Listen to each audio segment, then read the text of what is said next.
The soul of man under socialism, providing a socialist perspective, hits upon a couple of major points, the first of which is portrayed in one of the opening statements.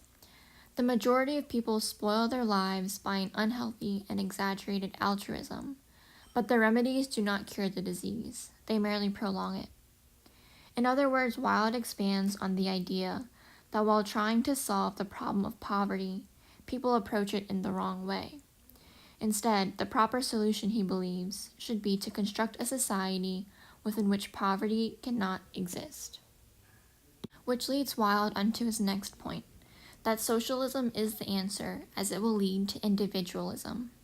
He goes on asserting that private property is demoralizing, as it limits the institution of individualism itself.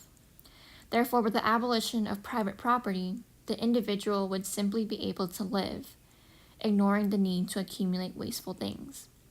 Through socialism, he states, each individual of the society will be able to benefit from the success of the society they live in.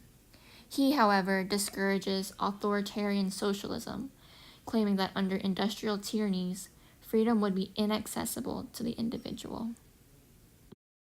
Later, Wilde states the following: all authority is quite degrading. It degrades those who exercise it and degrades those over whom it is exercised. What he advocates for here is the state's need to give up government, and that the form of government that is most suitable is no government at all. If such were to be done, the individual would be allowed to realize the perfection within himself, and as Wilde progresses into his discussion about the importance of art, which he defines as individualism, he drives the following message home.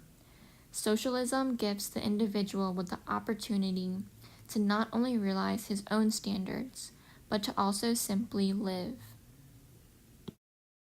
As for Anthem, which presents a libertarian view, it's told from the perspective of Equality 7-25-21, who from the very beginning delves into the control of the state. Cut in the marble of the palace of the World Council were the following words: we are one and all in one. There are no men, but only the we, one, indivisible, and forever. Therefore, it is further revealed that Equality 7-25-21 has lived his entire life believing that he exists not for himself, but for the lives of his brothers, or the state. Later, he discovers the power of the sky, or electricity, after which he endeavors to share such a discovery with his brothers. Upon revealing his discovery to the home of the scholars, however, Equality 7-25-21 is sent to the uncharted forest, followed by his partner, the Golden One.